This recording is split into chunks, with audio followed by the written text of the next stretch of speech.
We can't afford to get into it. I'm just saying, well, tell me the policy. Especially in the argument malfunctions with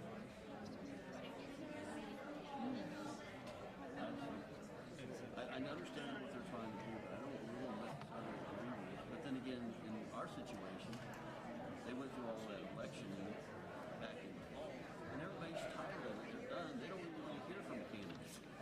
where was that? Oh, I've seen it a lot of places. Oh, really? We got another one? All right. Well, just because it's the same people, we can figure out a way.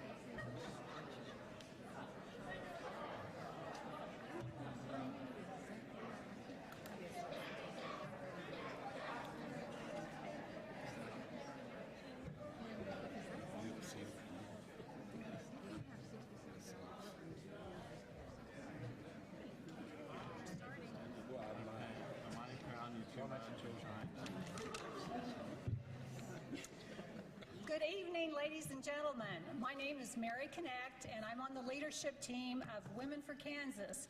We, along with the League of Women Voters, Wichita Metro, are delighted that you are interested in the future of Wichita and in this forum.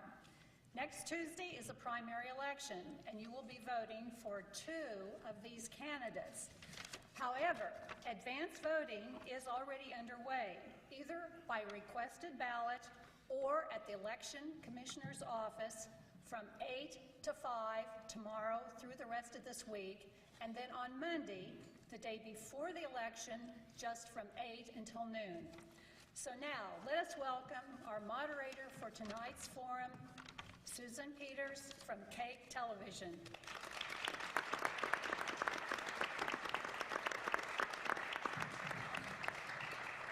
Thank you so much, Mary. We appreciate you all being here. We've almost got a full house here on the bottom floor at the Scottish Rite Temple, and we want to welcome everyone who is watching on cake.com. Welcome to the forum. A little bit about the sponsors of the forum first. Women for Kansas the mission of Women for Kansas is to unite and activate women across the state for the purpose of electing officials who value fair taxation and fiscal responsibility, a strong public education system, a balanced court system, an open electoral process, and equal opportunities for all. Women for Kansas.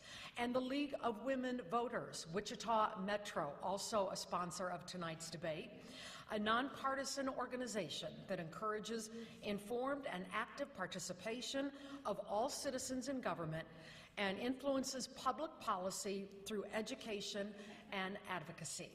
The League does not support or oppose any political party or candidate. Before I introduce the candidates, I want to remind you all to please put away your cell phones and your cameras. They're not allowed.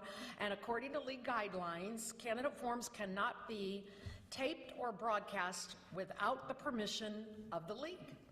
No portion of the candidate forum may be used as campaign material as well. The format of the session. The session will present candidates for the mayor of Wichita. And as you can see, there are 10 of them, and we are in cozy quarters here up on stage. The term for mayor, as you know, is 4 years. It is a full-time position. The salary is $84,000. Let me introduce the candidates. Robert Culver, in alphabetical order, by the way. Sean Hatfield, Dan Heflin, Francis Jackson, Jeff Longwell, Tony Rosales, Tracy Stewart, Levanta Williams, Sam Williams, and Jennifer Wynn. Now, candidates, in order to ensure that we have the most time for all of our candidates running to represent you, we have established a format. We've got time and terms for the forum. All candidates by the way, have agreed in advance to the following format. Now, to begin, each candidate will have up to a minute for opening remarks. After that, they will respond to questions that have been prepared by the sponsors of tonight's forum. At the conclusion of questioning, each candidate will have 2 minutes for closing remarks. All candidate remarks will be timed, by the way, to ensure equal opportunity for everyone. Our timekeepers are Carol Neal and Connie Dean. They are members of the league. And candidates, they're going to raise signs to let you know how much time is left.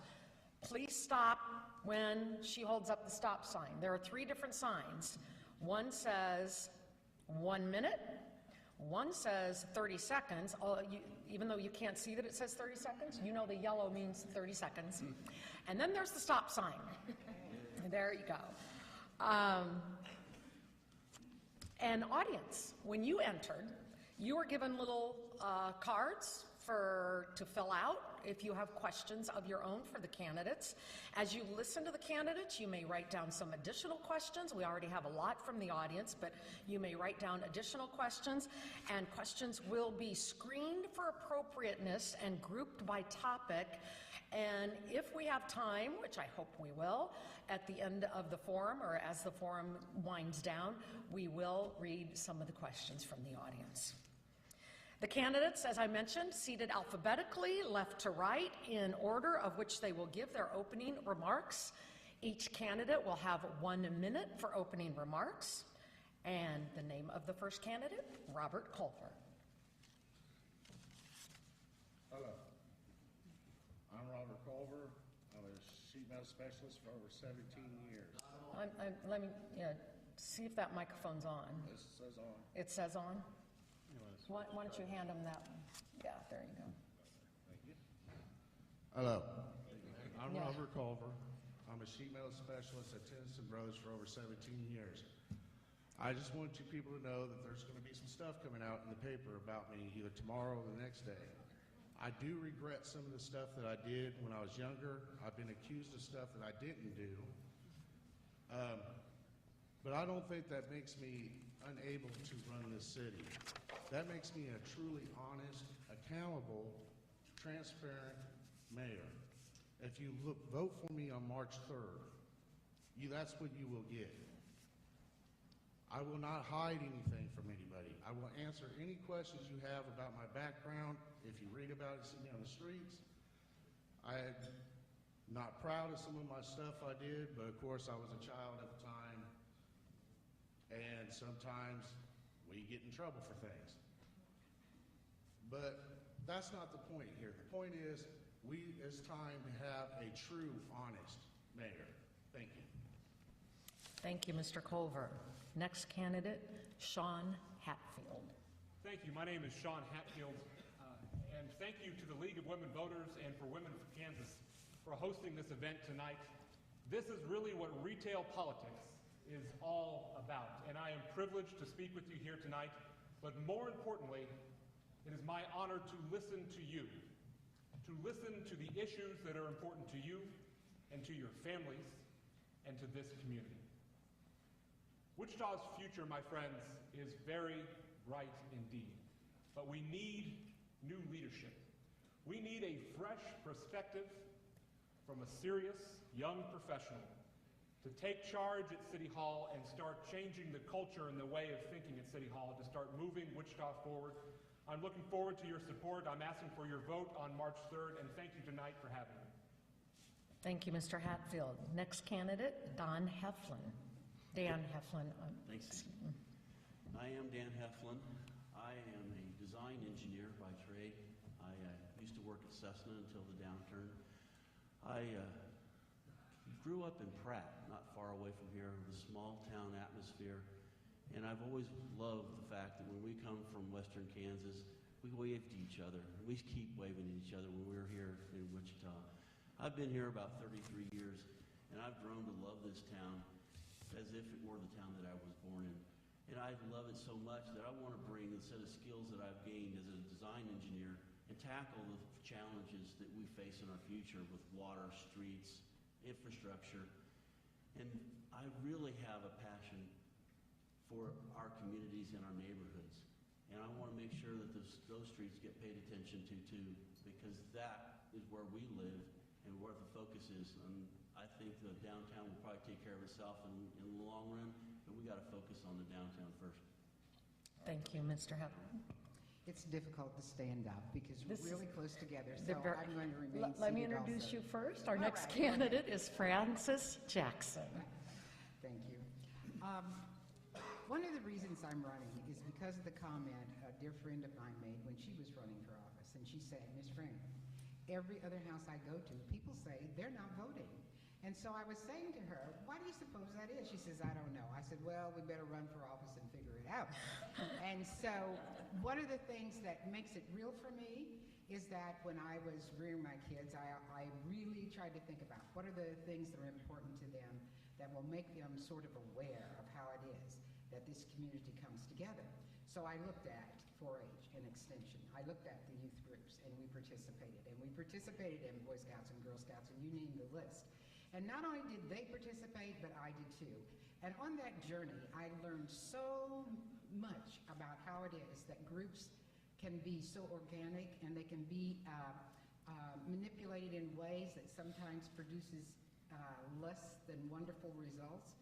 And sometimes they are, you can be in those groups and you just can't even imagine how wonderful the outcomes can be. So I'm here because I'm looking for a more inspirational, innovative way to get people to be involved for the common good. Thank you, Ms. Jackson. Our next candidate, Jeff Longwell. I'm going to stand up so the people who are on the left side over here can see me, and besides, Susan has an opportunity to make me look better if I stand next to her. I do want to introduce my wife of 34 years, Susie, that's sitting out there in the audience. She's certainly the best part of me. My mother, again, joined us, and hope we don't have too many more of these forums, because I think Fran's winning my mother over. Thank goodness my mother still loves me a lot. Very charming. My brother and his wife came, and I know I saw one of my former colleagues walk into the room. We have former city council person Sharon Ferry here tonight, and so great crowd. She does deserve applause. Great crowd. I want to bring my experience, vision, and leadership to the office of mayor. I've spent 12 years on the local school board, 8 years on city council. I've been part of a team that has had to govern during some of the toughest recessionary times. We have balanced the budget every year. We have over $25 million in emergency reserves. We have fixed streets that needed fixed. We built a bridge over the big ditch, and we haven't raised your taxes. Thank you, Mr. Longwell. Our next candidate is Tony Rosales. I'm going to stand up as well so I can see everybody over here. Hey there, my name is Tony Rosales. I am 39 years old. I got to get used to saying that because my birthday was yesterday. So, for those of you who said I was too young, well, I'm a year older now, so that helps. But you know, here's what I believe in. I believe in the people of Wichita. I believe in the people of this great city. I believe there's a lot of people in our community that could help this community grow and get better. And that's what I want to do too. I want to help it grow and get better. You know, I always tell people that my vision for Wichita is a big city atmosphere with small town values. We have the small town values down pat. We do. But I want to see our atmosphere grow into that of a big city. You know, we're the 49th biggest city in the United States, but we're nowhere near where we need to be that in far as atmosphere goes. So thank you for having me. I appreciate it. Thank you, Mr. Rosales. Our next candidate, Tracy Stewart.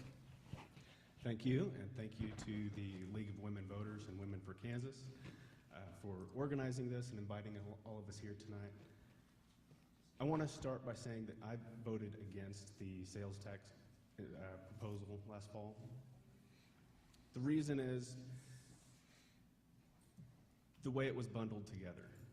The water would have passed, the transportation would have passed, most likely, but the jobs portion of that incentive or that proposal, I think, killed the whole thing.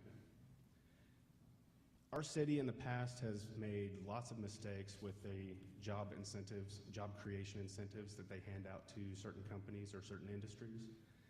And I don't think that we can trust our government, our city government at this point, to have more money to use for job creation incentives.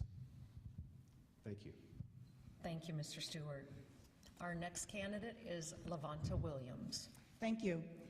My name is Lavonta Williams, and I am married. I have my own Billy D. Williams, and we've been there for 43 years. We have 2 grown sons and 3 grandkids. One was a Jayhawk and one was a Shocker, so we've got the best. People ask, why am I running for mayor? I'm running for the next generation. That's why I'm running. I'm running because I was born and raised in Wichita, and I've seen us go through various stages of growth and economic stress. Through my 35 years of teaching career, all middle school, and 6 years on the council, I have lived the position of a public servant. I am a committed person. I'm committed to Wichita, and I have the energy and experience to lead us to the next stage. Now, some of you may say, what is the next stage? For me, the next stage is the next generation.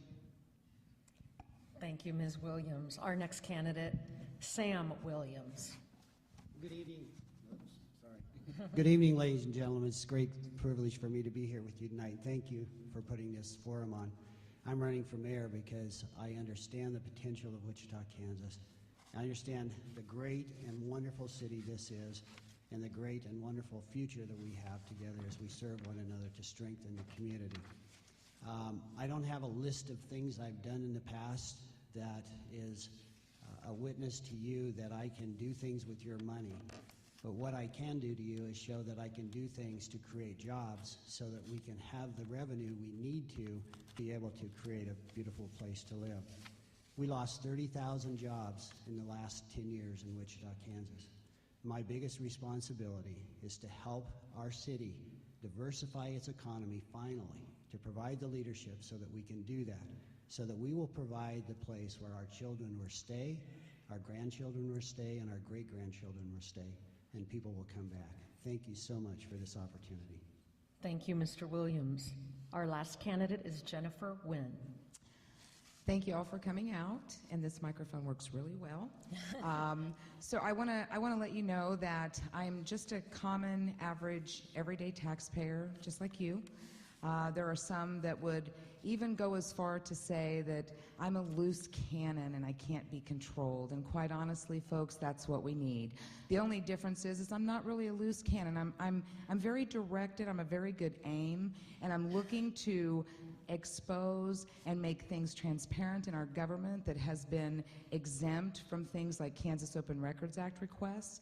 I want accountability, I want job creation, and I want an economic plan that brings the jobs back, keeps our youth here, and I want to see our city come back to life. And I think that if we start to expose the money that has been basically taken from our knowledge, used without our knowledge, I think that we will find ways to put money back into our actual city and create an environment for the future. Thank you, Ms. Wynn. We now get to the question and answer portion of our forum tonight. The first question, all the candidates will answer, and then we will have a list of questions that only one candidate will answer at each time. They have been prepared, by the way, these questions, by the League of Women Voters, Wichita Metro, and of course, Women for Kansas, the 2 sponsors of this forum. Now, due to the number of candidates, obviously we have 10, all candidates will answer the first question, as I said. Then we will randomly select questions to be answered by individuals, candidates at random. We're going to try to cover as many questions as possible and give each candidate equal time, of course, for each question. We will include questions submitted by you, the audience, pending time at the end of the forum. The first question is a question every candidate will answer. And the question is, what strengths do you see that the city of Wichita has, and what is your vision for the future of Wichita? We're going to start once again in alphabetical order. The first candidate, Robert Culver.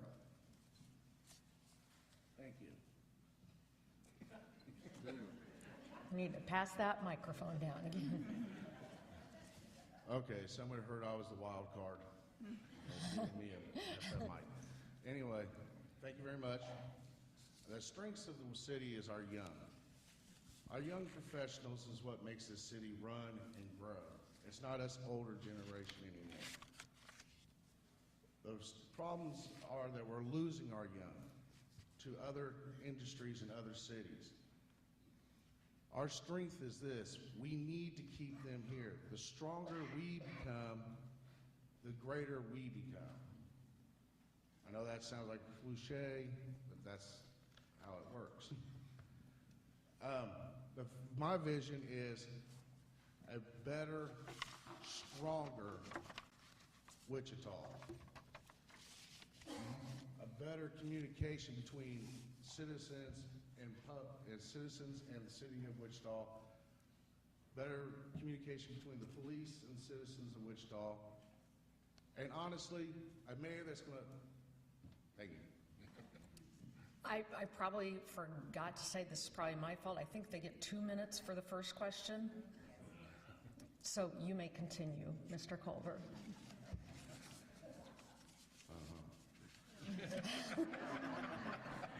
Okay. My vision for this city is making it greater. Bringing in better industries. The problem with this, with our city, is that we have this potential of turning down companies that could have put our young professionals to work. We lost Boeing to Oklahoma because our city refused to match the incentive that Oklahoma was going to give them to go to Oklahoma. Why? Was they trying to save money? No, they weren't. We need to stop giving money to families that burn their buildings down and want to rebuild or do a facelift on their building. The only way to do that is to actually put somebody in office that's going to say no and put a stop to it. Bringing more water to Wichita. We don't have to go out.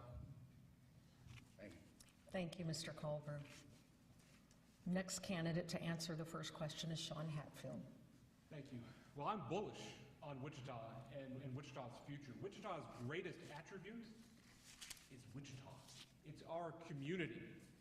There's no doubt about it. We have a number of problems that we're going to have to face and the next mayor is going to have to tackle. But the best way to do that, our best tools, are right here in Wichita. We have the best minds to put towards these problems. We have Wichita State. We have Friends. We have Newman. We have young entrepreneurs. We have business leaders who can all come together as a community to solve our problems.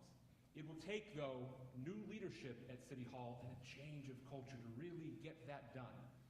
Wichita's strength lies in young professionals and young entrepreneurs. We want to bring in new jobs to Wichita. We need to bring in young, innovative companies, not with handouts, but with promoting Wichita's quality of life, which is great. We just have to sell it. Thank you, Mr. Hatfield. Dan Heflin. Wichita's greatest asset is our people. We have some of the best workers, the most creative builders. Our aviation industry is top-notch, world's best. So when I was working out at Cessna, we built more business jets than the rest of the industry combined. And that doesn't happen with just anybody. It happens with people that have the dedication and skill to create and develop. And we are going to build a better city because those people are still here, ready to go, most of them. A few of my friends had to leave because of the layoffs. But I'll bring them back because we're going to have a city that's going to have the inventiveness to create new workers, new jobs, and like Robert said, get our young people involved.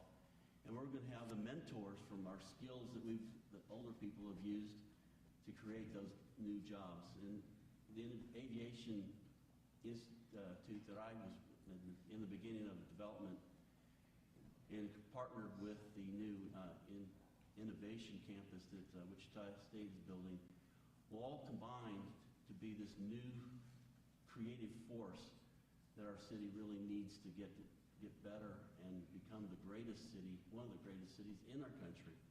And I believe that is possible. And I believe that because I believe in our people, and I our dedication to each other, because we are probably one of the friendliest cities. We've never won that award before, but I think we should, because we are the friendliest city in town. We're the people that wave to each other when we go past each other.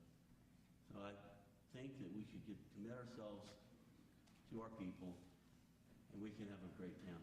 Thank you. Our next candidate, Francis Jackson. For me, the biggest asset of Wichita, Kansas are the families by every definition. They are incredible.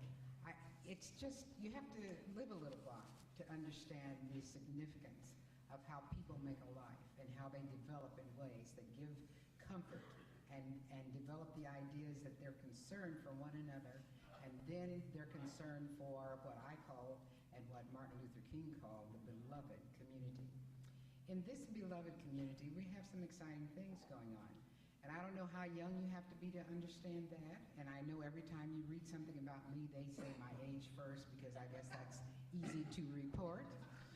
But I'm telling you, if you understand the innovations that are going on in Wichita now, and how it helps us to take this new journey toward those things that give everybody in our community the chance to feel and think and believe that they can do those things that make their life wonderful.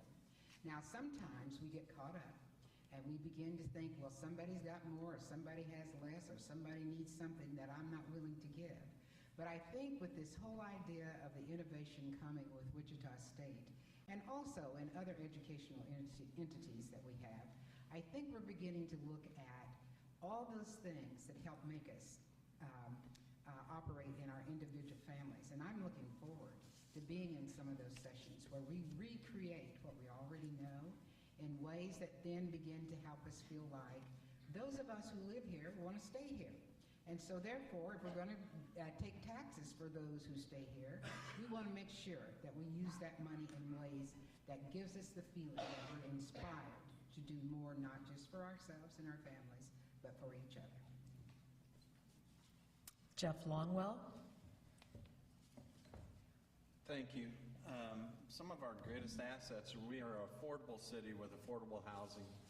We have some of the friendliest people that you can imagine anywhere. I agree that we care about others. We want to take care of our neighbors. And we hear it all the time. We're a great place to raise a family. We have the good fortune of having McConnell Air Force Base here that brings visitors from all over the country. And you can find in many neighborhoods today people that have came here because of McConnell Air Force Base, and they decided to retire here because Wichita turned into their favorite city. So we have a lot to offer. We need to communicate that certainly more often. We certainly need to work on our quality of life and escalate that to take advantage of many more opportunities. We need to diversify our tax base. We need to get back to innovation and that entrepreneurial spirit that really set Wichita aside from most other Midwestern cities early on. And we've lost some of that. I want to help bring some of that back. We have WSU that has set forth a vision with an innovation campus that they just had a ribbon cutting last night. We have a new blueprint for regional economic growth that should get us excited about diversifying our economy. And then we need to take care of those quality of life opportunities that matter in people's everyday lives.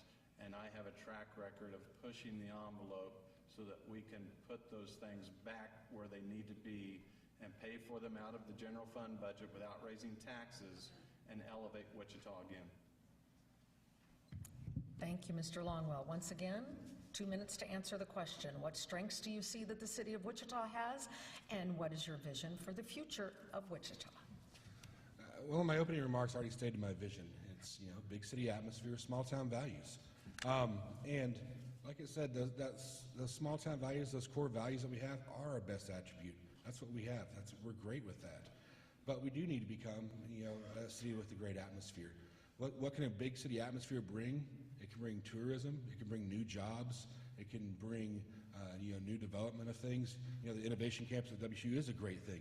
But more importantly, when people graduate out of that program, we want them to stay here. We want them to say, hey, here is where you need to be to start your business.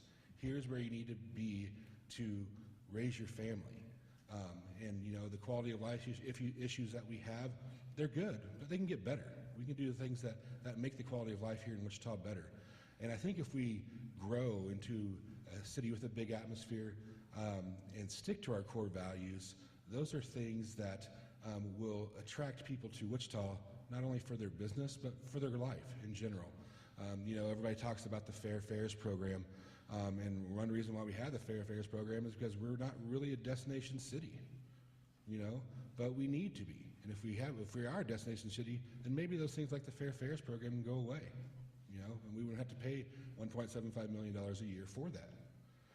So bringing Wichita into the forefront as a big city is one thing that we will need to do in the future to make sure that we make Wichita grow to where it needs to be.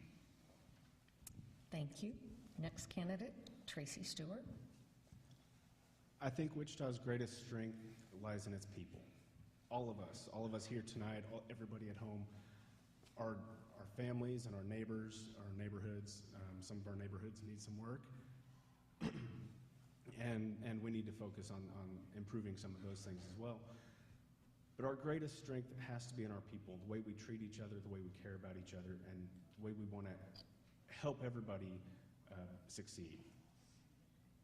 My vision for the future of Wichita is some excitement. We need to bring in some excitement and a little bit of big city atmosphere, make it more exciting to go outside and be a part of the community than to sit home and watch TV. I think we do that by allowing for small businesses and entrepreneurs the opportunity to take a risk, make it easier for them to start their business, make it easier for them to follow their dreams, and cut the red tape, cut the regulations that are hindering small business growth in our community. We also need to focus on housing. First-time home buyers need some help. People relocating into our city maybe need a little bit of assistance in finding out all the great things about our city. So we need to focus on bringing more people into our community and continuing to make it better. Thank you. Thank you. Next candidate is Lavonta Williams. Thank you. I think that right now Wichita has a rich entrepreneurial history. We need to build upon this by providing the resources that are needed and the mentoring of the good ideas that are coming from our young people.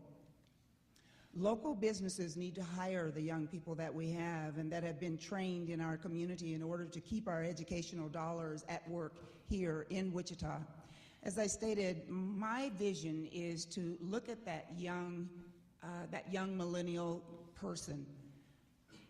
One of the things that I think we as a city have not done is reached out to that group of young people. We cannot keep deciding what is needed in our city for a certain age if we're not having that age at the table.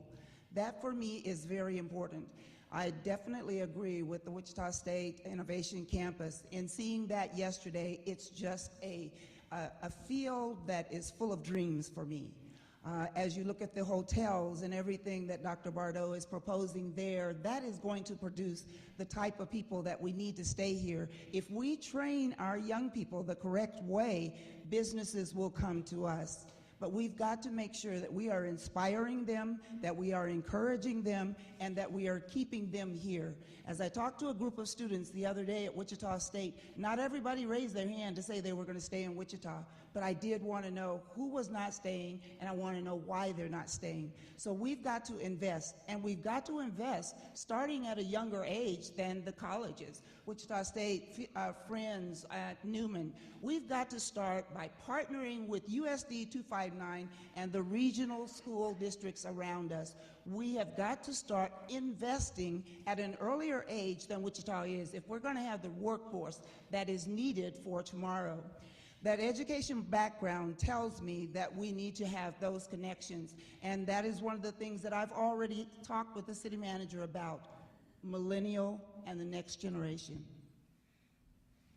Thank you. Sam Williams. Well, I can't go home tonight without saying that the best asset and the best thing we have in Wichita is my wife sitting down there in the audience. And my son, one of my sons is here tonight. We have 4 of our children who live here. The biggest thing, the best thing we have in Wichita, Kansas is our potential. We are at a stage where we can become and we can improve on every single bit of our community. We have the potential of our young people. We have the potential of a university that's reigniting. We have the potential of an aviation industry that is the air capital of the world. Every airplane flying today has a part on it from Wichita, Kansas. We have the potential of an entrepreneurial history of which that wealth that was created during those times is still here in our community. My vision is to release that potential, to realize that potential. And I see us realizing that potential by allowing our atmosphere, the environment we have in Wichita, Kansas, to allow small business to be created at record rates.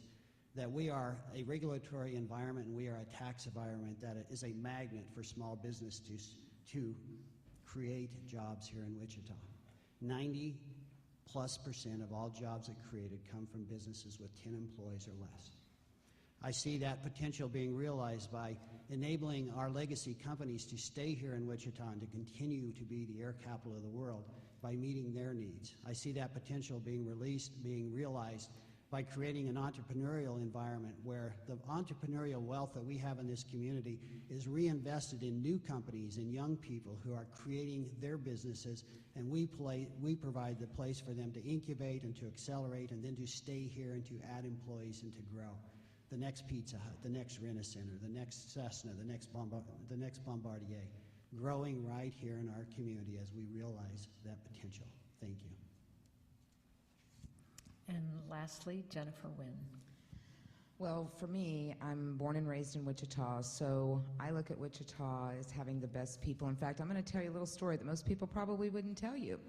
But just before this started, I had a wardrobe malfunction, and I had a zipper that broke. And I went up to a woman, and I won't call her out by name, but simply said, "Can you help me?"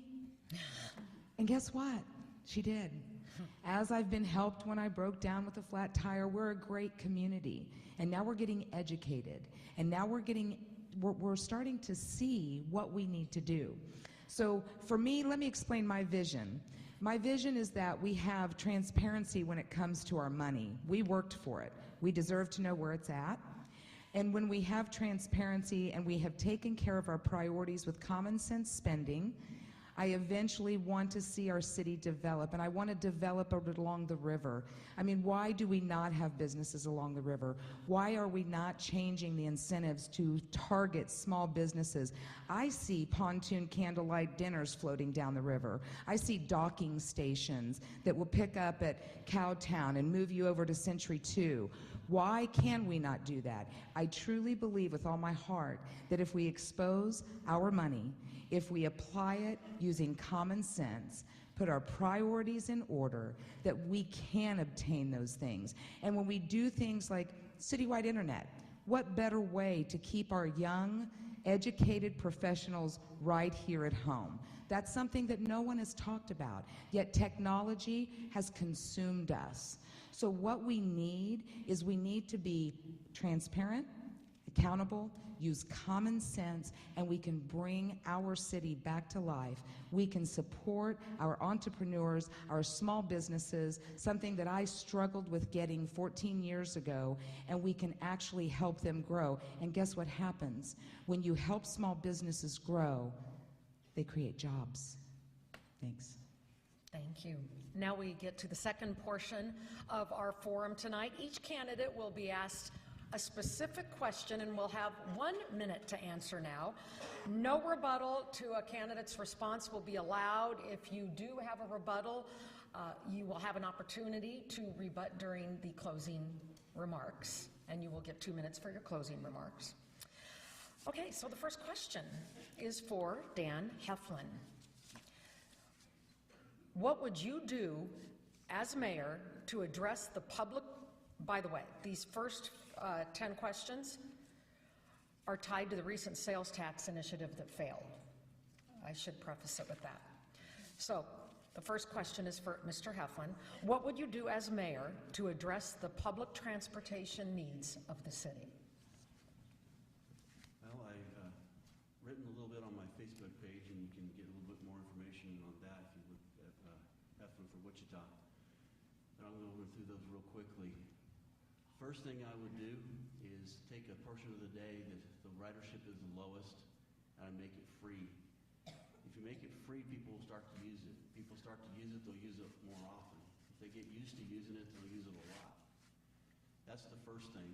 Second, I would put a app available so that people could track where the bus is and meet the bus when it gets there, instead of standing out in the cold or the hot or the wet and not knowing where the bus is to meet them. So they would have it available to them as soon as they get there.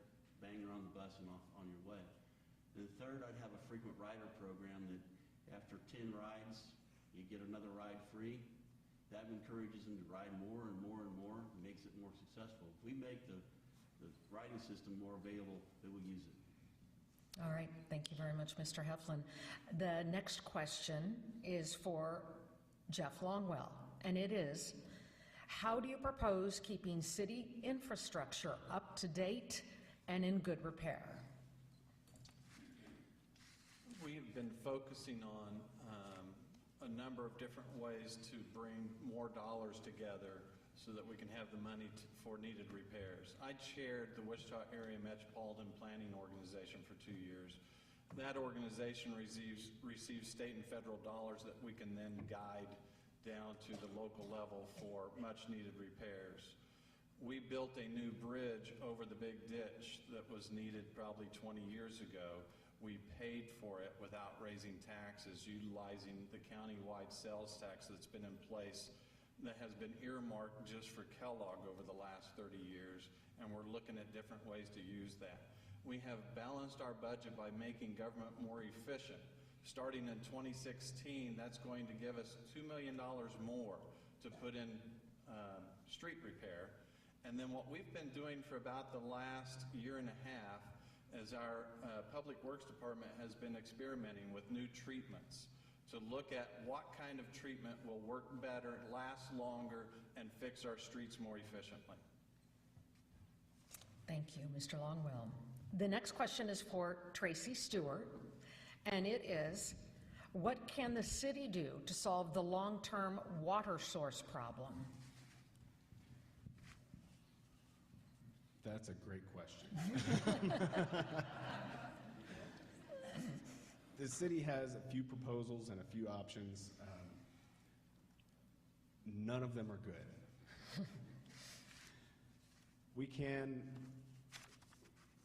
work on taking water out of the river, which I think is one of the proposals, taking millions of gallons of water out of the river.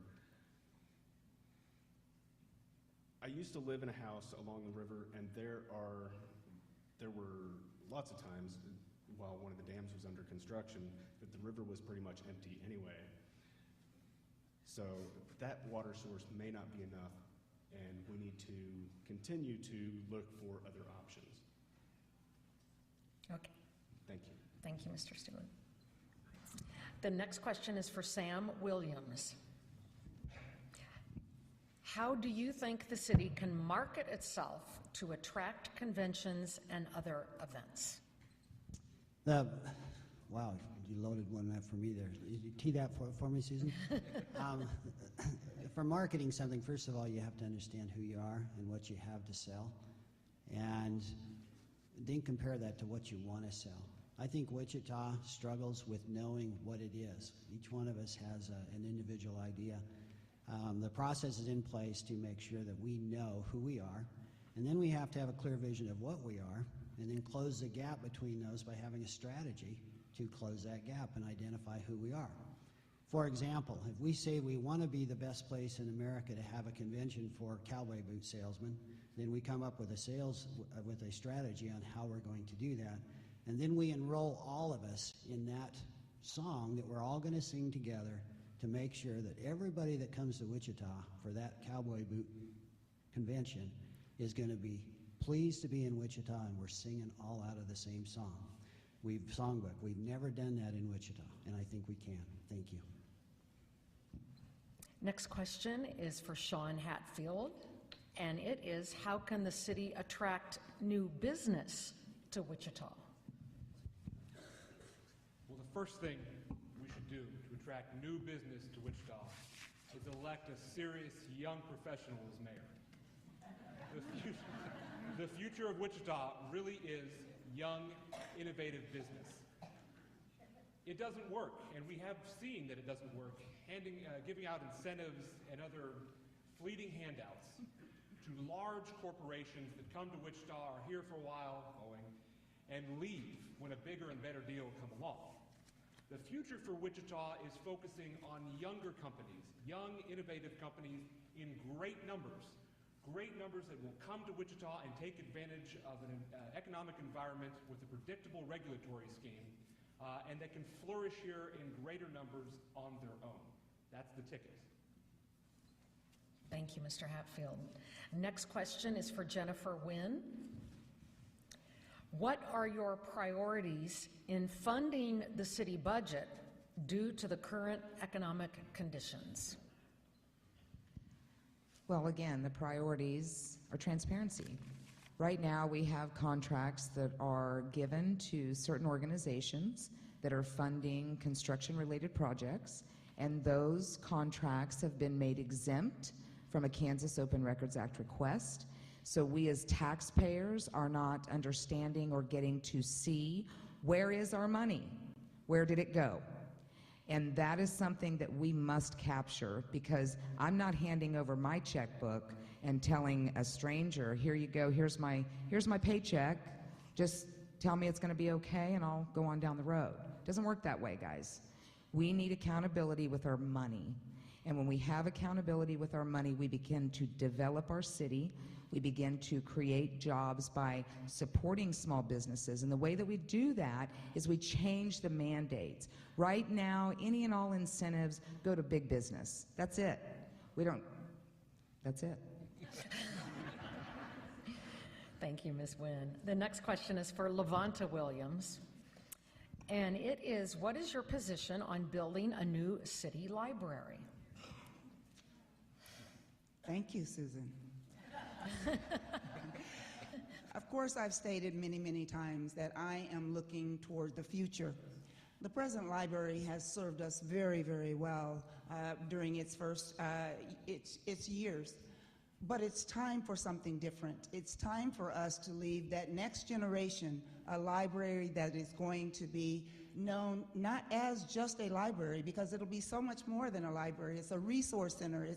It's a technology center. It is so many other things than just a library. So I am very supportive of a brand new library, but I want to make sure that we are reaching out to, again, my millennials, my high school students, my middle school students, to find out, is this the type of library that you see for the future?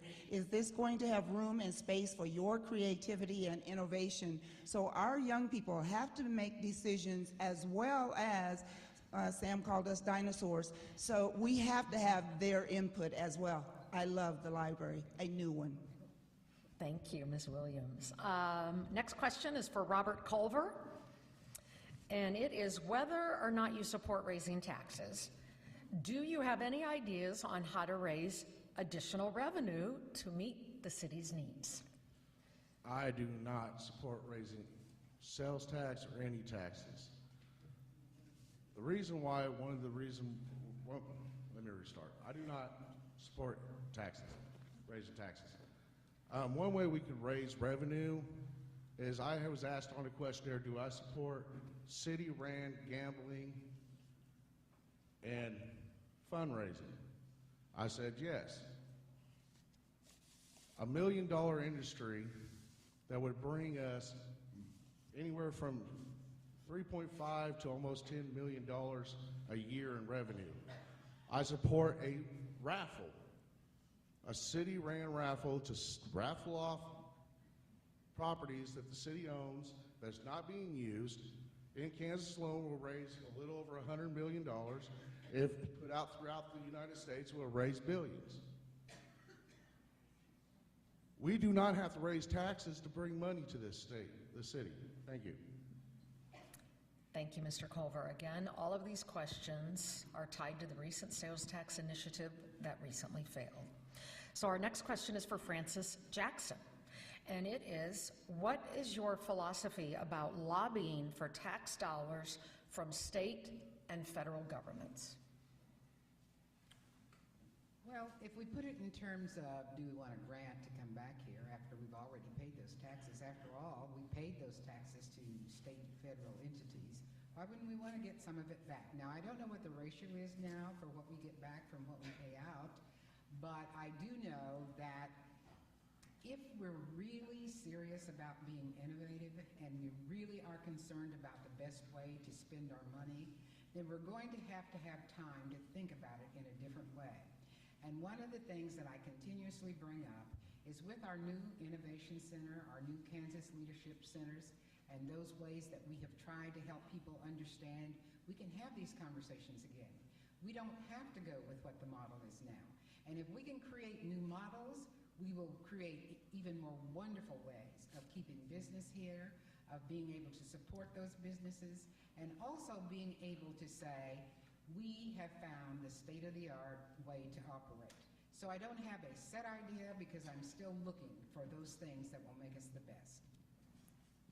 All right, and our last question in the first section goes to Tony Rosales, and it is, what are your thoughts on the redevelopment of downtown Wichita? Well, I think the redevelopment of downtown Wichita is a vital thing. I don't know many of you if you go travel to other cities, but other cities our size, downtown is booming every day of the week. Go outside right now. I don't think you're going to see that. So our downtown revitalization is key to what we need to do. I talked before about about things that I'd like to see different in this city. And one thing I've always told people is that you go downtown, how often do you see a taxi taking you anywhere around? You don't. In a lot of cities you can go, you can get a taxi, hey, take me over here, take me over here. So downtown revitalization is key to success of our city. I think we've made some strides in that, but I think we can get a lot better. Thank you, Mr. Rosales. Now we're going to change some questions that address the quality of life in Wichita. So these next set of 10 questions will address the quality of life here in our city. And the first question goes to Dan Heflin, once again. What can the city mayor and council do to address homelessness in the city? I went to a presentation on the homeless task force that the police department's put together, and they're doing a really good job, but they're really understaffed. And we got 3 guys to address the entire city worth of homelessness. One of the things we do is measure the number of homeless, but we only do it once a year in the winter. I think we're only required to do it for HUD every 2 years. I would like to increase that to at least twice a year, and maybe even more, to really get a grip on how many of the people that are here are homeless here, are transient coming in and out of the city, and also to improve their lot in life. We could help them if we know what the resources they needed, because we know what the true number is. Then we can address what resources we have to offer those people, and what they're doing with them now is finding out what their problems are and addressing those individually, and that helps a lot. Thank you, Mr. Heflin. Our next question is for Jeff Longwell. How will you balance the trade-off of recreational parks, public use of land, to economic business development of land? Well, I've said before that I think if we can focus on quality of life, it can help us grow our local economy. I had the pleasure of serving on the May School Board for 12 years, where we doubled our students from 3,000 to 6,000, spent more money on every building in there, had the best technology, and paid our teachers very well, where we became one of the premier school districts. And we did it by growing, not by adding taxes. We did it because at the same time that growth was happening, we were able to lower our mill levy every year.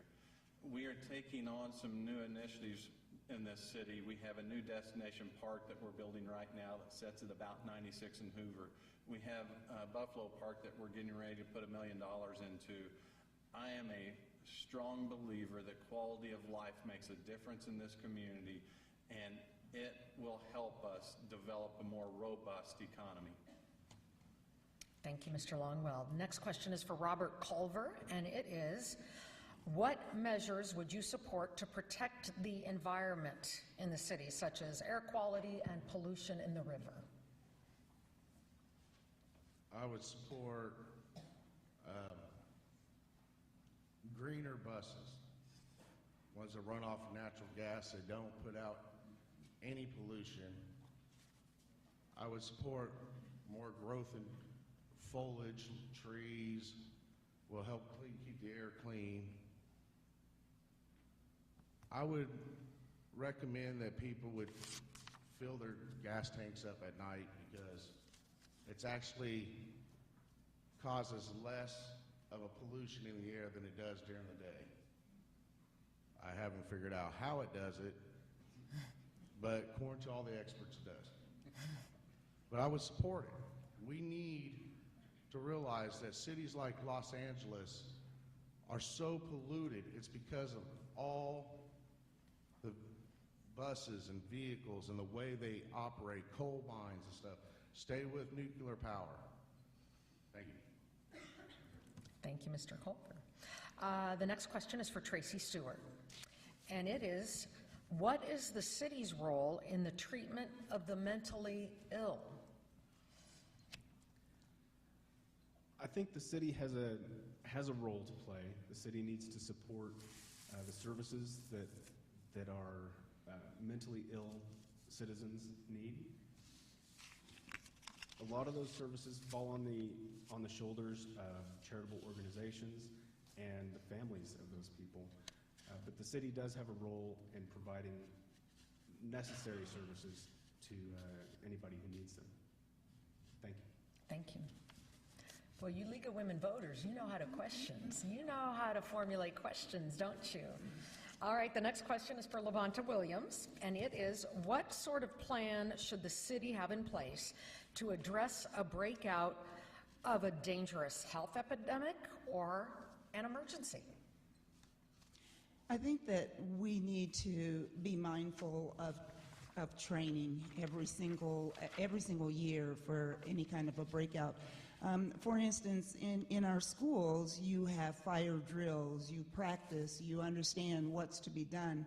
And I think that the city and the county need to do those same things. If we are looking at an emergency situation, we should have something as a fire drill at least once a year. We should be able to understand who is in the forefront, who is the speaker if something happens, where should we go if something happens.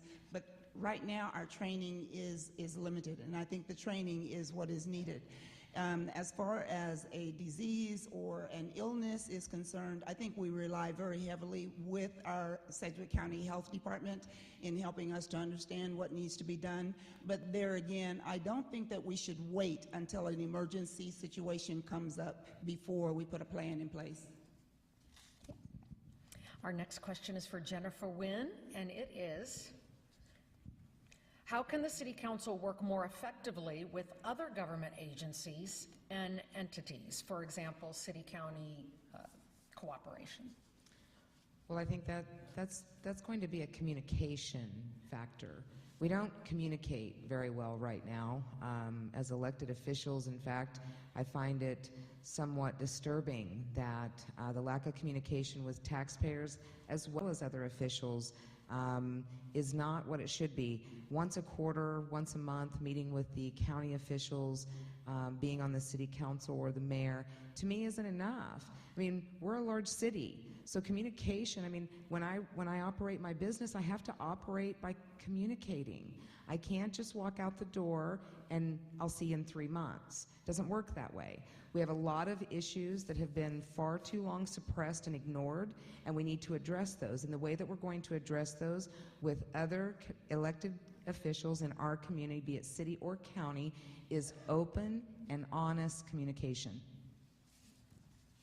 Thank you, Ms. Wynn. Our next question is for Francis Jackson. If elected as mayor, how would you resolve conflict? For example, working with other city council members. I think I'd call Kobach or Brownback to come help us. I don't know. You know, sometimes people that you least suspect can be helpful show up and turn things around. Now, some of the names I just mentioned may not be the direction we want to go.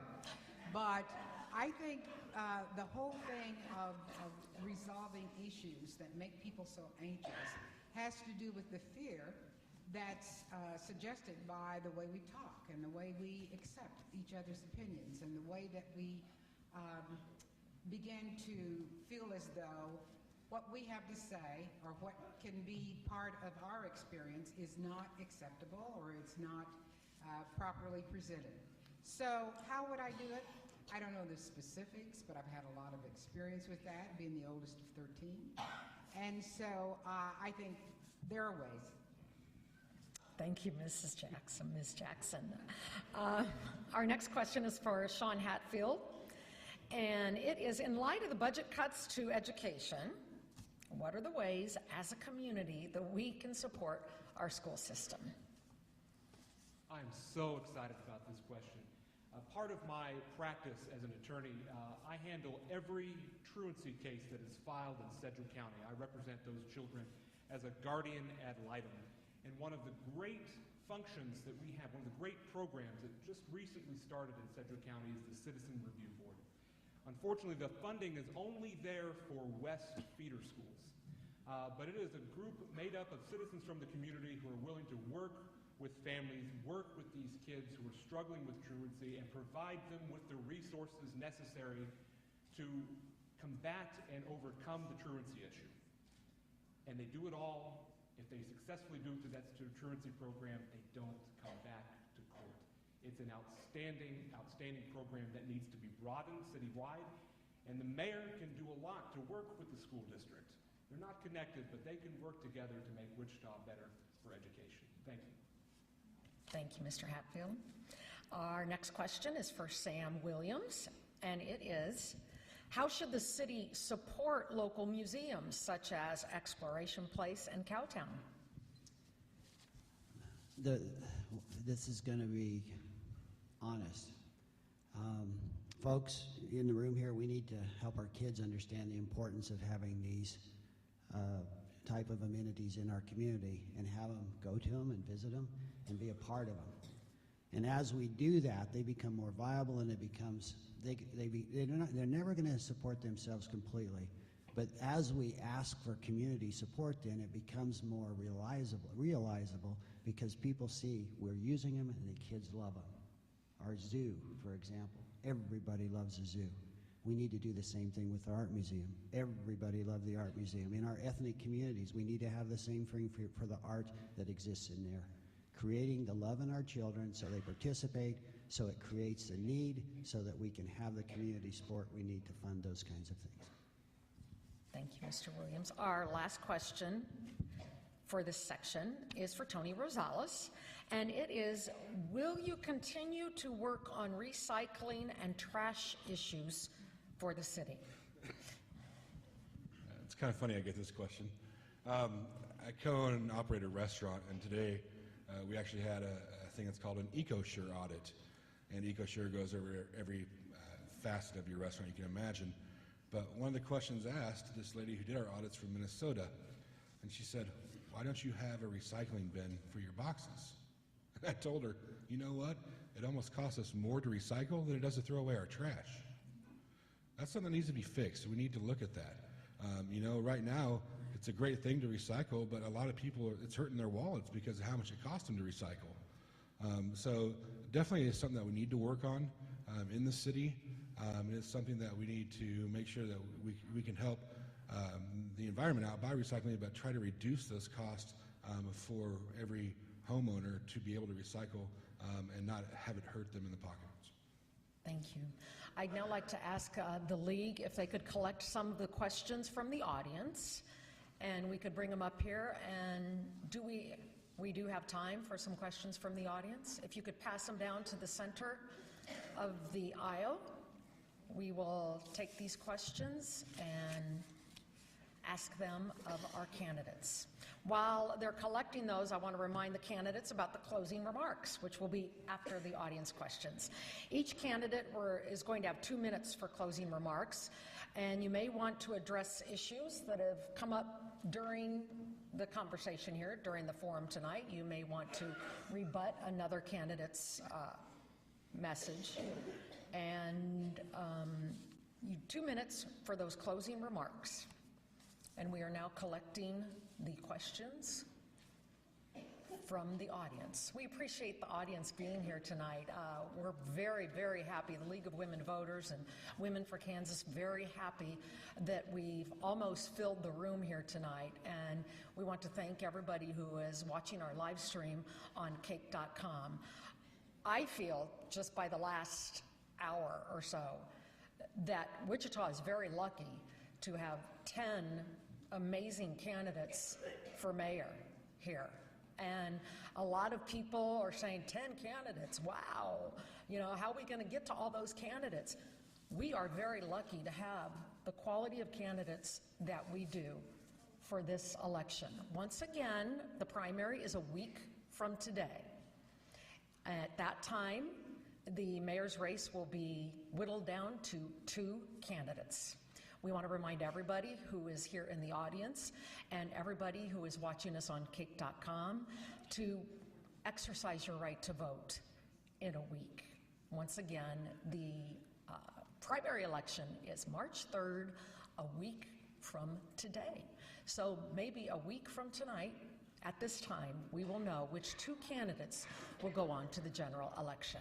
You have 11 questions. 11 questions, and we have time for all of them? I think so. I'm not sure. Let me know. Let me know if we don't. Okay. So I believe each candidate will have 30 seconds to answer each question. What are your plans for the aquifer recharge project? Once again, this is a question from the audience. Let's see, should we start in alphabetical order? Mr. Culver? My plans for the aquifer is that we could build another pump station and basin where the big ditch meets the river.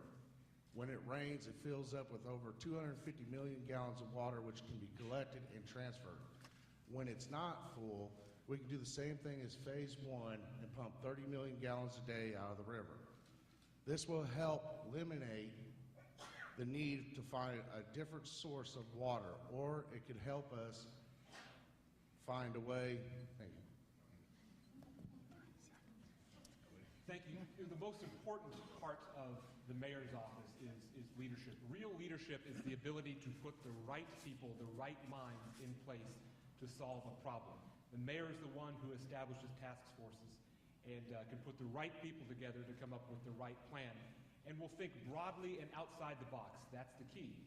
Outside the box, we need to look at places like Australia, who have their own water problems and have tackled it with things like the purchasing of water rights. Let's think outside the box. Let's look at other communities that struggle with water issues and take it from there. You're supposed to answer a different question. I'm sorry. Okay, I apologize. They're supposed to answer a different question. I just got word from the League of Women Voters that they're each supposed to answer a different question. So, your question, Mr. Heflin, is, what is your position on city ordinances limiting firearm use?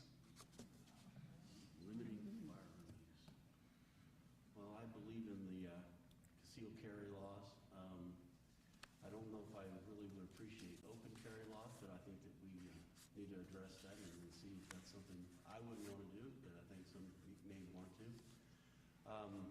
We have the right to bear arms in this country. I'm a very strong supporter of that.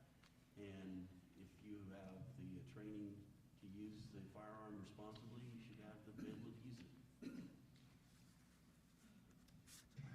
The next question, Ms. Jackson, is what is your position on raising the minimum wage in the city similar to San Francisco? Well, the number of people that feel the fear of not being able to care for themselves and their children, the number of people who feel as though that entry-level job is their job, whether they're 18 or 57, maybe 75, I don't know. But the problem is if we can't figure out that ratio in a way that makes people feel as though they're comfortable with doing those things that the community expects of them, then you can't move forward with people who feel accepted in their community. Thank you. Our next question is specifically for Sam Williams, and I'm just going to read it word for word. The question looks like it's about 30 seconds in and of itself, but I will try to edit it. Despite the argument that the deliberate misuse, and this is from the audience, the deliberate misuse of CPA on your campaign mailers will be forgiven as political speech.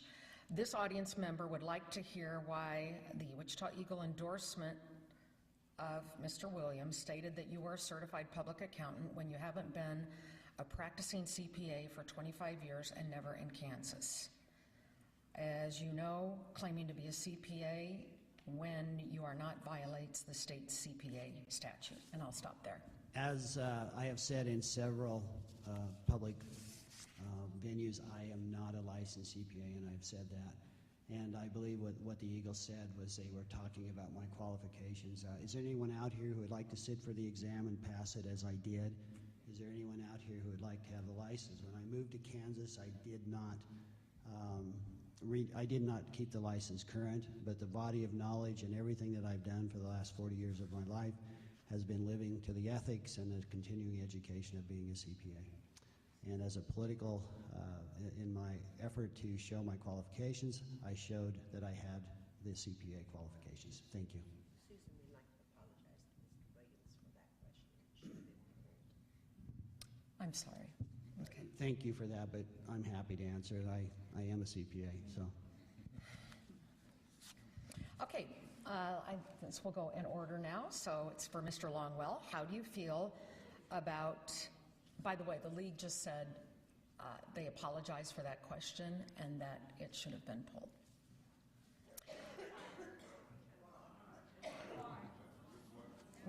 We've got some audience members who disagree, and that's duly noted.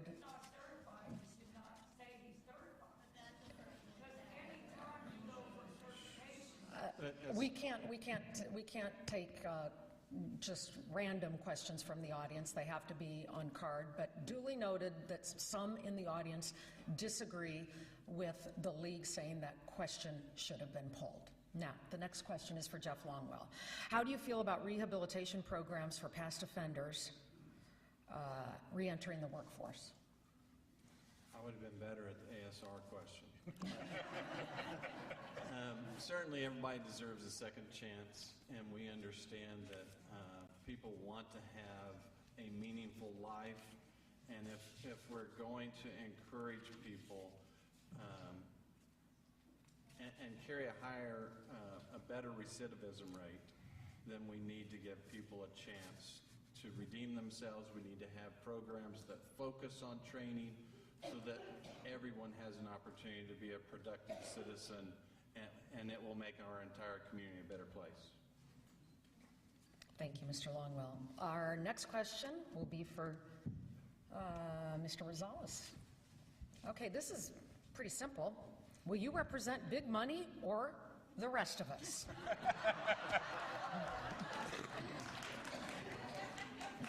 Well, pretty simple answer, you. You know, if you look at the organizational chart of the city government of Wichita, you know who's at the top? Not the mayor, the citizens of Wichita are at the top. That's who you represent. So that's who you go for, and that's who you work for. I will be working for you. You will not be working for me. More importantly, we will be working together. Thank you, Mr. Rosales. Mr. Stewart, how will you address the lack of accountability concerning police shootings in Wichita? I think the police relationship with the community is something that definitely needs to be addressed. The police need to be a part of the community, get out there and play in the street with the kids when kids are outside playing, play in the parks. The police are citizens as well. They are part of our community, and they want our community to be successful. There needs to be some transparency. Thank you.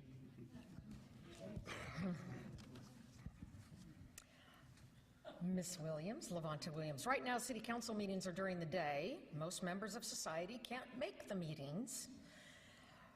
And I've been to a lot of cities where the meetings are in the evening or at night. Would you change the time so that everyone has an equal chance to attend?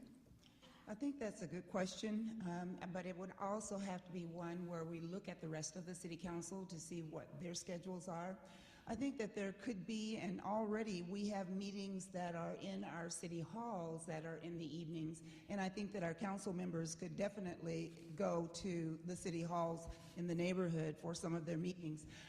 But I would think that at least every so often we would be able to have those meetings in the evening. It does present a hardship to some of the council members as well as some of the community members. Okay. But it's doable. Mr. Williams, what is your position on the ballot issue regarding marijuana?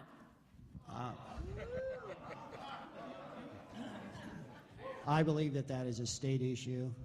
Had I been in the position, I would have been honest with the folks. Everybody has a right to petition, but I would have been honest with the group doing it and said, look, we're not going to spend city resources to fight this if it goes to the state and they turn it down. And I would encourage you to take that issue to the state where it belongs. Okay. And Ms. Nguyen, what would you do to help small businesses start and or grow? I wanted to answer like all of those questions, but I mean, it really comes down to the development of our city and reorganizing, and like I've talked about before, restructuring the support and the help, bringing education to small business owners. When I started my business, it was not easy. I was I was putting sprinkler systems in, guys. That's what I did, and I dug trenches, and I did that for 4 years.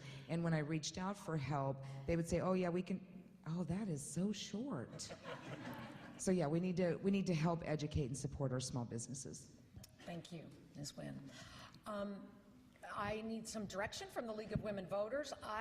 Before we ask the last question or they get the chance to give their closing remarks, would you like me to open it up for each candidate to rebut one question, or would you like to go to closing remarks? Okay, all right. Okay, so we're going to start with closing remarks now, and you get 2 minutes for closing remarks, and during those closing remarks, you can rebut any answer that you've heard here tonight. And so we're going to go the opposite end of the alphabet. So we're going to start with Jennifer Nguyen.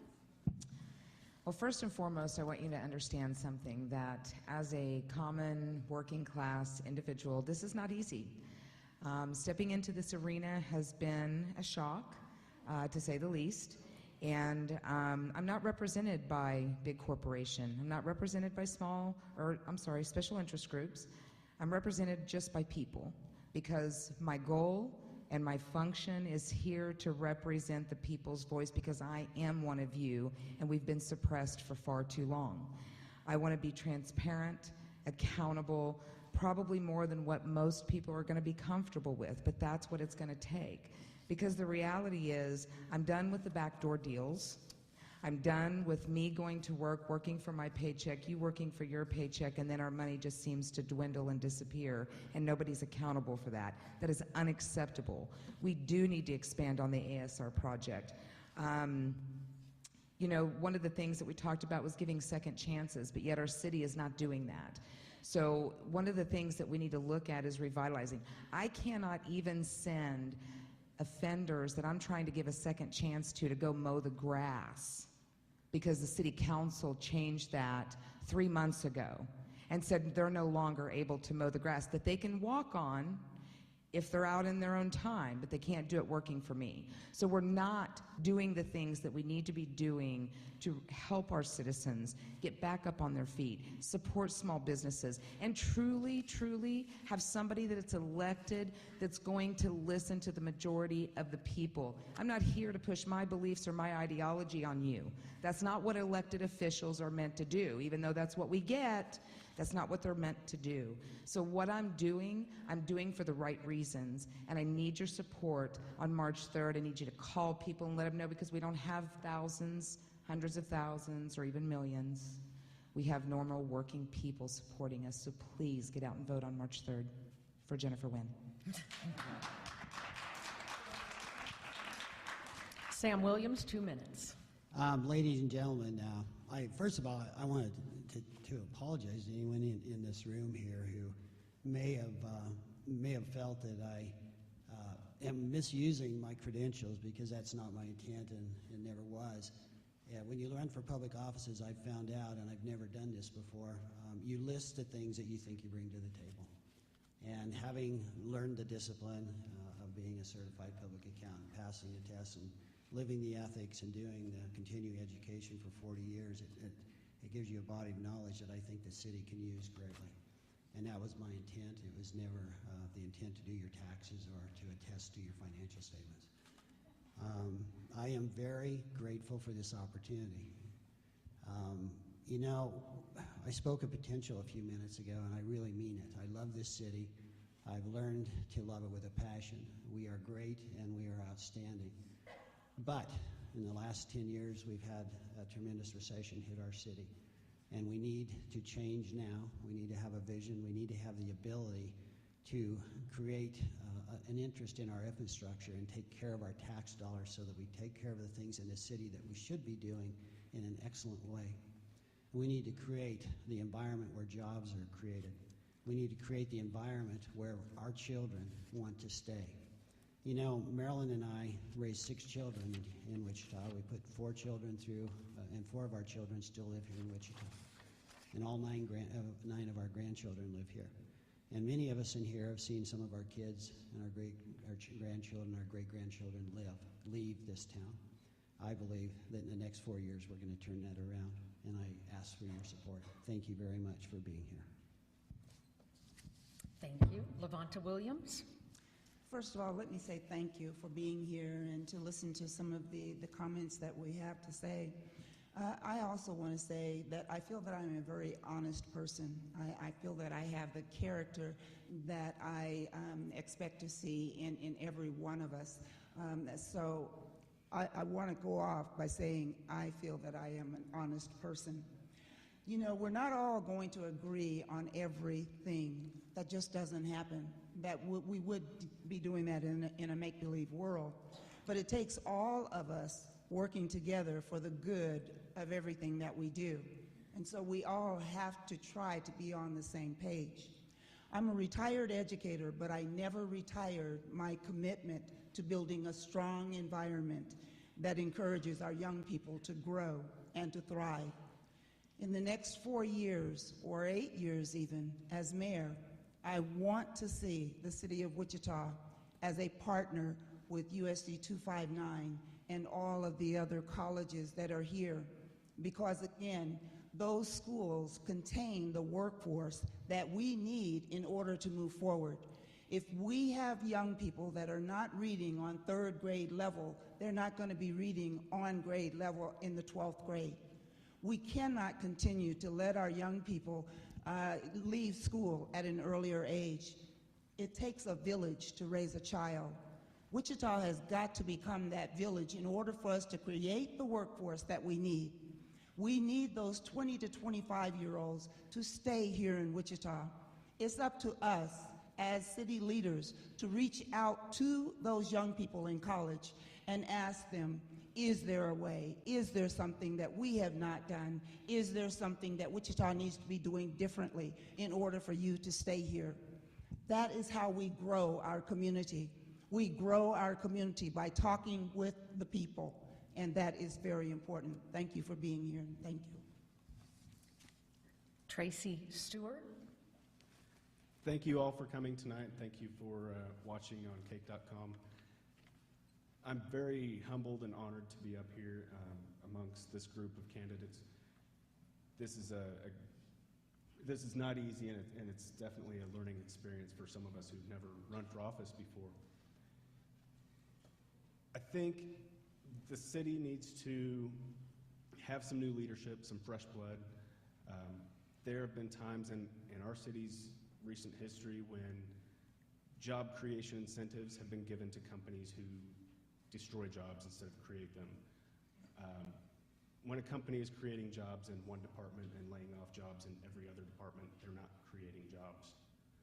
When a company gets job creation incentives and then files for bankruptcy and lays people off and cuts benefits, they're not creating jobs.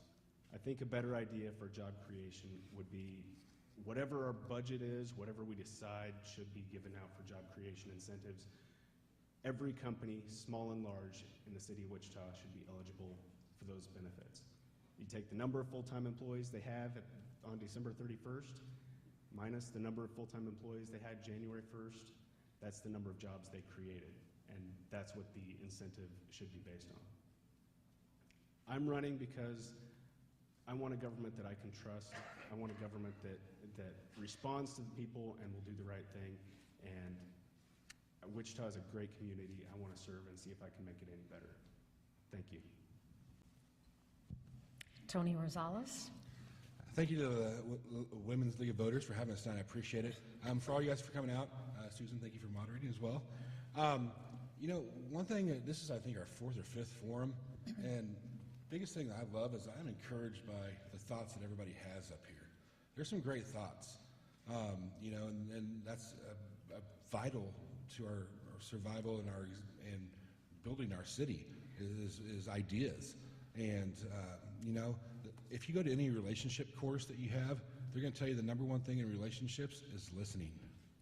And a relationship between a mayor and a city is just that, it's listening. You got to listen to what your citizens want. People ask me, you know, why are you running for mayor? You're in restaurants. I'll tell you, best part of it is I do business and people. Business aspect, I know how to make and operate a successful budget, work with a need versus want mentality, and I get to see people every day. I get to employ people every day. I get to visit with people every day. You know, every class, I get to see them. You know, so that's what would make me great. A couple things real quick. You know, when you go out to vote on March 3rd, it's important that you cast your vote in someone that you believe in, someone that you believe will make this city better for you. But you know what? More importantly, and equally as important, is that you need someone that believes in you. Thank you. Jeff Longwell. Susan, thank you for taking time away from your family tonight and being part of this. I want to thank the Women for Kansas. I'd like to see you add a tagline soon, Women for Longwell, but we'll work on that. My wife and I have raised 3 wonderful children, 3 very successful children in this community that we couldn't be more proud of. This position isn't one that I think you just wake up one day and you decide that I want to be the next mayor. I think it's one that deserves proven leadership and someone that has a vision to move our city forward. I certainly have paid my dues. I have ran a small company that helped build from 5 employees to 75 employees. I have spent time in public office trying to make Wichita a better place. I have chaired various committees. I was the chair of the Wichita Area Metropolitan Planning Organization.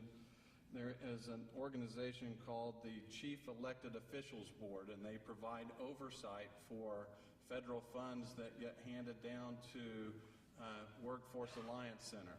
It's no longer a chief elected officials board. It is one person, and that person has been me for the last 4 years. And so I have been overseeing how our federal funds are spent in the workforce and how we can make our workforce a better place. I think we need to build confidence with the voters in this community. My record certainly is an open book. I have shown you that I have the ability to wisely spend your tax dollars. We have made government more efficient. We have balanced our budget every year. We have put money away in emergency reserves, and we haven't raised your taxes. My leadership is an open book. You can go and look at my nearly 20-year record of being in public office. I would love to have your support on March 3rd to be your next mayor. Francis Jackson. I decided since it's the last time around, I'll skinny out of this chair. You know, one of the things that comes with maturity is that when you do something early in your life and you have time to watch and observe to see what has taken place, I'll tell you one thing I would have done differently.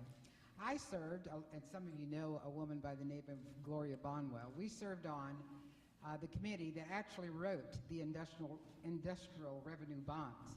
Now, the thing I would have done differently is when we asked those companies, or when they asked us if they could come in, whatever it turned out to be, I would have said, yeah, you can come, but you have to have a daycare center there where your people can have a way of being involved without feeling that everything around them is falling apart when they've got to go find somebody to babysit, and that in the end, they probably just get a fourth of their salary, because you know how expensive babysitting is. So, but didn't do that.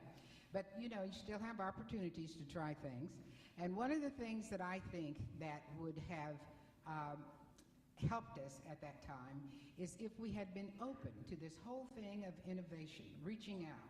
So I'm really impressed by the idea that we now have the opportunity to think in terms of not just ourselves, not just the people we've always listened to, not just the political babble that's gone on forever and ever, but we now can figure out, we can invite people in. And it's just like transportation. Transportation probably isn't just Sedgwick County if we're going to make it work. It's just like water. Water probably isn't just Sedgwick County if we're going to make that work. And neither is it true that we're going to be able to change our communities without finding some way for us to have community policing again. And I look at those young policemen and I think, and they're the front line for our mental health issues. So we've got to come together and have these conversations again about how it is we can be more efficient, that we can the things that we do for the community are sustainable, and one more time, look forward to the beloved community. Dan Heflin. Thank you for the opportunity. Thank you for this great facility. I want to start out with the ASR question that I didn't get to answer. If you had the perfect ASR, you would put it right at the bottom of a lake. We have a lake not too far from our aquifer, and that would be a great way to take the water in high times, and we would get more use out of our ASR. Right now, we only get maybe a week or two at the most if the river floods to get any water into it. This way would extend it to a greater part of the year, almost the entire year. That's the one thing I wanted to get to. The others, I've been part of this community for many years, and I've tried to do the best thing I can do. Recently, I've had the opportunity to save a couple lives. One guy came to me, was a felon. He had come out of federal prison, and it's near and dear to my heart what I've done for this gentleman. He came out and is now at the A&P school, and he's going to become a mechanic. And that's because of my inspiration and that I've given him. And I'm so proud of that opportunity, and I would like to extend that to many more people and show other people how you give a person a second chance and they can give you the world. That's the good feeling part of what I want to do. The other thing is the technical. I'm a technical person. A lot of the problems we have are technical problems. And I can see the answers to them when the others are not. And I have a feeling for those things. And I know when somebody's coming to you as an expert trying to sell you a product, when all you really want is a solution, not their product. And I can get to that answer. And I can be that person that will guide this city into greatness that we really richly deserve. Thank you very much. Sean Hatfield. Well, thank you again for the opportunity to be here this evening. My name is Sean Hatfield, and I am proud to call Wichita my home. Wichita is where my wife Maggie and I have started our professional careers. This is where she and I want to have kids someday. This is where we want our family to be, where we want our family to come. And like each and every one of you in this room tonight, we are invested in Wichita. And just like each and every one of you, I want Wichita to do better. I want to root out the graft and the backroom deals and the handouts to crony city insiders and start focusing on growing Wichita the right way. And just like each and every one of you, I want Wichita to be an exceptional city, to live and to grow and to do business and to raise a family. But we can't do that until we have new leadership. No longer can we rely on the same tired candidates and the same recycled policies that we're forced to choose from election after election and have left Wichita in a rut for decades. I will use my experience as an attorney and a city prosecutor to root out those backroom deals, those handouts, the graft that have embarrassed our city and wasted our tax dollars for far too long. You've heard a lot from many different candidates up here tonight about the importance of young business leaders, young entrepreneurs, young professionals, and the importance of bringing in that new generation to Wichita. My friends, I'm here to tell you the new generation of leadership is here, and I'm asking for your vote on March 3rd. Thank you so much. And last, Robert Culver.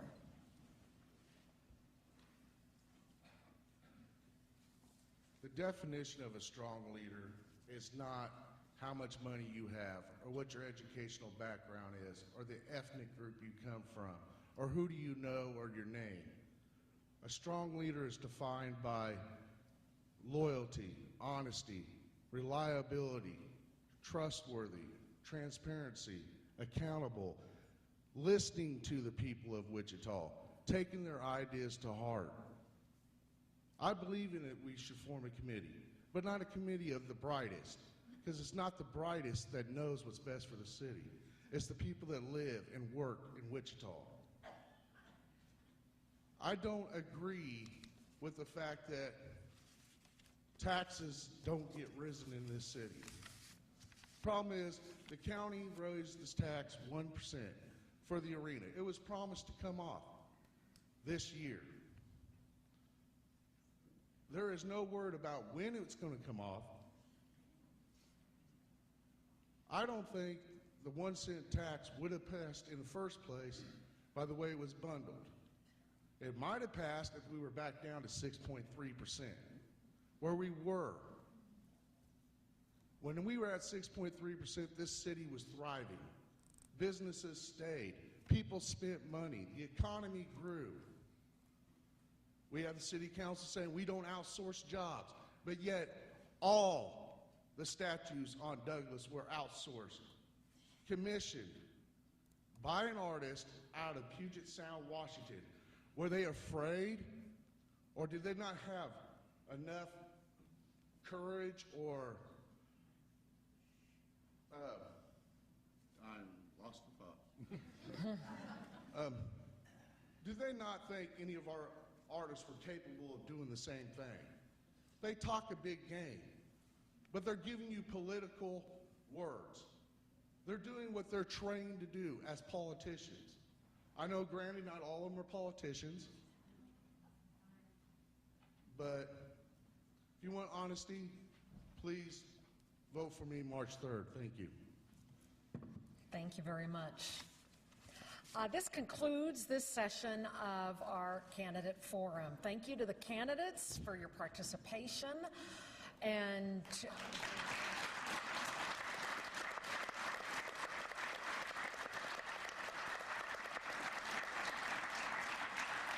really really for every forum that the mayor's race has had in the past couple of weeks. We thank you and we appreciate the difficulty that you have when there are 9 other candidates and you have to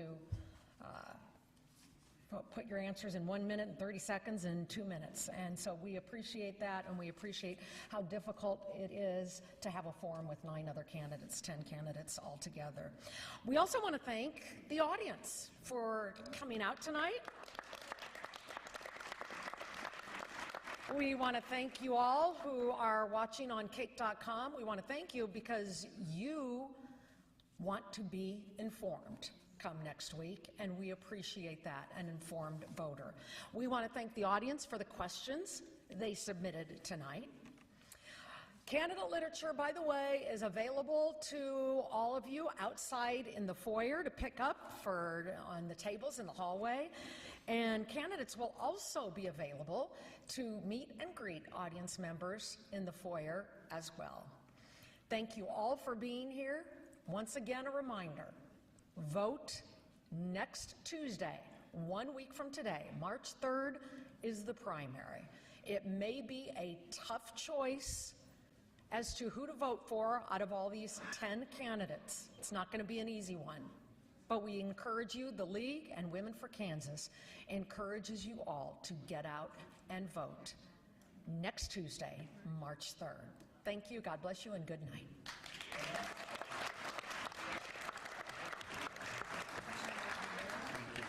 Thanks, guys. I really don't see how you guys do it. I got it. What a terrific job you did. Oh my gosh, exhausting. I know, that's all. I'm sorry about that. It's all right. It didn't matter. It just didn't matter. Don't worry Well, about it. I think it's Well, maybe. I didn't really realize that. That was some league rule. I mean, I'm not part of the league, so I didn't know. No, I think it's good. But you did terrific. Your Thank you. energy was sensational. Thank you. It couldn't have been easy. Thank you. It was 2.5. Hey, wait, it's 8:30. It's an hour and a half. An hour and a half. Thank you, Sam. So nice seeing you again, and good luck to all of you. Good luck. It's such a nice Sean. to meet you. I go to St. George, Wichita. You're very popular over Oh, there. thank you. Yeah, all my Lebanese paisanos. Absolutely.